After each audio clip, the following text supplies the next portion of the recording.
Hi అండి, ఈరోజు మనం స్వీట్ కార్న్తో పకోడా. ఈ పకోడాని ఎలా చేయాలో మనం చూసేద్దామండి. ఆయిల్ అస్సలు పీల్చకుండా చాలా సింపుల్గా చాలా ఫాస్ట్గా అయిపోతాయండి. ఈవినింగ్ స్నాక్స్ కింద చాలా టేస్ట్ చాలా బాగుంటాయి. ఇవి కెచప్తో నంచుకొని తింటే ఇంకా చాలా బాగుంటాయి. ఎలా చేయాలో ఒకసారి మనం చూసేద్దాం. మిక్సీ జార్ తీసుకొని స్వీట్ కార్న్ని జార్లో వేసుకుందాం. ఇప్పుడు దీన్ని కచ్చా బెచ్చిగా గ్రైండ్ చేసేసుకుందాం. ఇలా గ్రైండ్ చేసుకున్నాం కదండి, దీన్ని ఒక బౌల్లోకి మనం షిఫ్ట్ చేద్దాం. ఇదే మిక్సీ జార్లో మిర్చి వేసుకుందాం, కొంచెం ఉల్లిపాయలు వేసుకుందాం. ఈ ఆనియన్స్ని, మిర్చిని ఇది కూడా కొంచెం కచ్చాబెచ్చిగా గ్రైండ్ చేసేసుకుందాం. ఇప్పుడు ఈ ఉల్లిపాయలని కూడా ఇట్లా ఇట్లా మిక్సీ వేసుకున్నాం కదా, దీన్ని కూడా ఇందులో వేసుకుందాం. ఇందులో కొంచెం అల్లం వెల్లుల్లిపాయ పేస్ట్ వేసుకుందాం. పిండికి సరిపడా ఉప్పు వేసుకుందాం. ఇందులో కొద్దిగా కొత్తిమీర వేసుకుందాం. కొంచెం ఎక్కువే వేసుకుందామండి, టేస్ట్ చాలా బాగుంటాయి. కరివేపాకు వేసుకుందామండి. 1 స్పూన్ శనగపిండి వేసుకుందాం, 1 స్పూన్ బియ్య పిండి వేస్తున్నాను.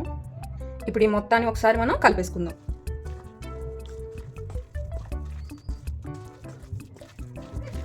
కొంచెం ఏమన్నా వాటర్గా అనిపిస్తే ఇంకొంచెం శనగపిండి కానీ కొంచెం బియ్యపిండి కానీ వేసుకోవచ్చండి.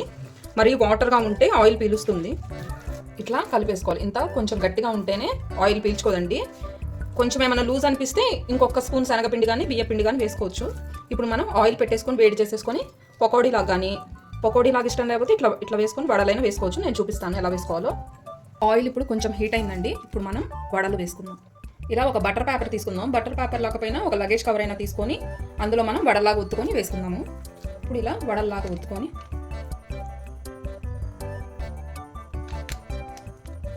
ఇట్లా వడల్లాగా ఒత్తుకొని వేసేసుకుందాం.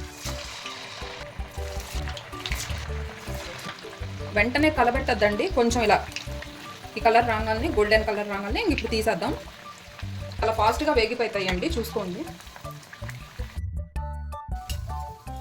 ఇట్లా వడలు రెడీ అయిపోయినాయండి. ఇప్పుడు కొంచెం పకోడీలాగా వేసేసుకుందాం. ఇప్పుడు అదే పిండిని ఇట్లా చించుకోడీలాగా వేసుకుందాం.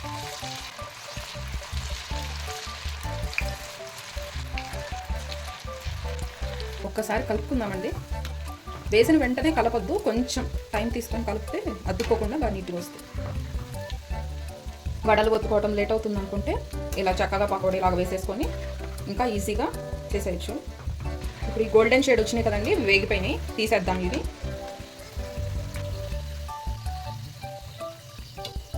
ఇట్లా తీసేసుకొని ఒక బౌల్లోకి వేసేసుకుందాము. మిగిలిన పిండి కూడా వేసేసుకొని ఇంకా సర్వ్ చేసేసుకుందాము. పకోడా రెడీ అయిపోయిందండి. చూడండి, చాలా క్రిస్పీగా వచ్చినాయి. ఆయిల్ కూడా చాలా తక్కువ పీల్చినాయి, లోపల కూడా బాగా పోయింది. మీరు కూడా ఒకసారి ట్రై చేయండి. ఇట్లా ఆనియన్స్ చల్లుకొని తింటే ఇంకా టేస్ట్ చాలా బాగుంటుంది. తప్పకుండా ట్రై చేయండి. Please subscribe to my channel for more videos.